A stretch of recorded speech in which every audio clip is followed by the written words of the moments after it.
બાબા સાહેબ આંબેડકરજીની 134મી જન્મજયંતિ સુરત શહેરમાં હર્ષોલ્લાસ સાથે મનાવવામાં આવી।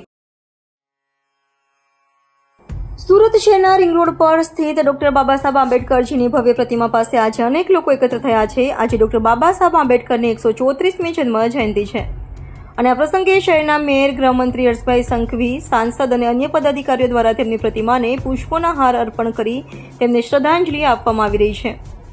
આજના પવિત્ર દિવસે અનેક લોકોએ બાબા સાહેબજીના જીવન અને તેમના કાર્યોને યાદ કર્યા છે। તેમણે સમાજના નબળા અને વંચિત વર્ગોના ઉત્થાન માટે જે અમૂલ્ય યોગદાન આપ્યું છે તે માટે બાબા સાહેબજીને આજે સૌ કોઈએ ભાવભીની અંજલિ આપી। આ કાર્યક્રમમાં ગ્રીન સેનાના સભ્યો અને શહેરના અન્ય નાગરિકો પણ મોટી સંખ્યામાં જોડાયા હતા। સૌએ શાંતિ અને ભાઈચારાની ભાવના સાથે આ પર્વની ઉજવણી કરી। ઉપસ્થિત લોકોમાં ભારે ઉત્સાહ જોવા મળી રહ્યો છે। લોકો બાબા સાહેબ અમર રહોના નારા લગાવીને તેમને યાદ કરી રહ્યા છે। આજના દિવસે સુરત શહેરમાં અનેક સ્થળોએ વિવિધ કાર્યક્રમોનું પણ આયોજન કરવામાં આવ્યું છે, જેમાં તેમના જીવન અને સંદેશને લોકો સુધી પહોંચાડવાનો પ્રયાસ કરવામાં આવી રહ્યો છે। ડોક્ટર બાબા સાહેબ આંબેડકરજીનું યોગદાન દેશ ક્યારેય નહીં ભૂલી શકે। તેમણે સમાજના દરેક વર્ગને સમાન અધિકારીઓ અપાવવા માટે પોતાનું જીવન સમર્પિત કરી દીધું। તેમની જન્મ જયંતિ આપણને સૌને તેમના આદર્શો અને મૂલ્યાંકનોને જાળવી રાખવાની પ્રેરણા આપે છે।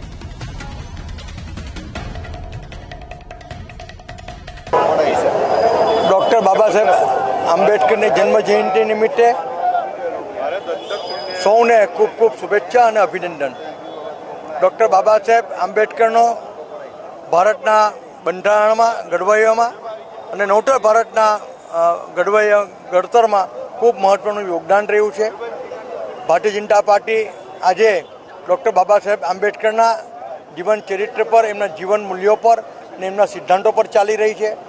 આજે સમગ્ર દિવસ દરમિયાન ભારતીય જનતા પાર્ટીએ બૂથ લેવલ સુધીના કાર્યક્રમો બાબા સાહેબ આંબેડકરને શ્રદ્ધાંજલિ આપતા આવેલા છે। ચલો આવનારા વર્ષોમાં પણ આપણે ભારત દેશને બાબા સાહેબ આંબેડકરના સિદ્ધાંતો પર અને એમના માર્ગદર્શન હેઠળ જે એમને નીતિઓ ઘડેલી છે એના પર આપણે લઈ જઈએ અને નવતર ભારતનું નિર્માણ કરીએ।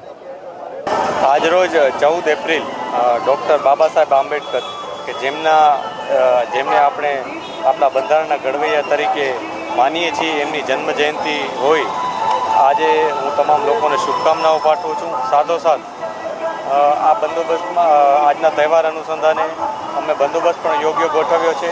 અહીંયા સલાબતપુરા પોલીસ સ્ટેશન વિસ્તારમાં બાબા સાહેબ આંબેડકરનું જે સ્ટેચ્યુ છે એ સ્ટેચ્યુ પર ઘણા લોકો આવી અને પોતાના ફુલાર ચડાવીને પોતાનો ભાવના પ્રગટ કરતા હોય છે, લાગણી વ્યક્ત કરતા હોય છે અને આ માટે અમે યોગ્ય બંદોબસ્ત ગોઠવેલ છે। ગઈકાલ રાતથી જ પોલીસ પ્રેઝન્સ અહીંયા છે। આના માટે અમે જે સ્ટેચ્યુ છે એની આસપાસ બીજા જે સ્ટેજ છે ત્યાં, આ ઉપરાંત ટ્રાફિક માટેના પણ યોગ્ય બંદોબસ્ત ગોઠવવામાં આવેલ છે। ટ્રાફિક ડાયવર્ઝન માટે સુરત શહેર ટ્રાફિક પોલીસ પણ અત્યારે કાર્યરત છે। આ ઉપરાંત જે સામાજિક આગેવાનો છે અલગ અલગ ગ્રુપ્સના, એ લોકો સાથે પણ અમે સંકલનમાં છીએ, જેથી યોગ્ય રીતના આખી કામગીરી થઈ શકે। લોકો પૂરતા સગવડ સાથે પોતાની જે ભાવના છે એ અહીંયા વ્યક્ત કરી, લાગણી વ્યક્ત કરી અને બાબા સાહેબ આંબેડકરની જન્મજયંતિ ઉજવી શકે। સાથે સાથે અન્ય લોકોને પણ કોઈ અડચણ ન થાય, એ લોકોને પણ સરળતા રહે એવી રીતના સંકલન સાધીને કાર્ય થઈ શકે એ પ્રકારનું આયોજન કરવામાં। संविधान के निर्माता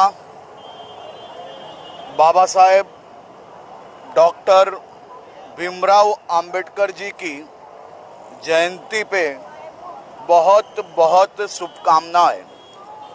बाबा साहेब आंबेडकर एक જ નારો દેશની ચારેય દિશાઓમાં લાગતો હોય છે કે જબ તક સૂરજ ચાંદ रहेगा બાબા તેરા નામ रहेगा। આજે બાબા સાહેબ આંબેડકરના ચરણોમાં વંદન કરીને સૌ સમાજને સુખી, શાંતિ અને સલામતી અર્પે તેવી પ્રાર્થના કરી છે।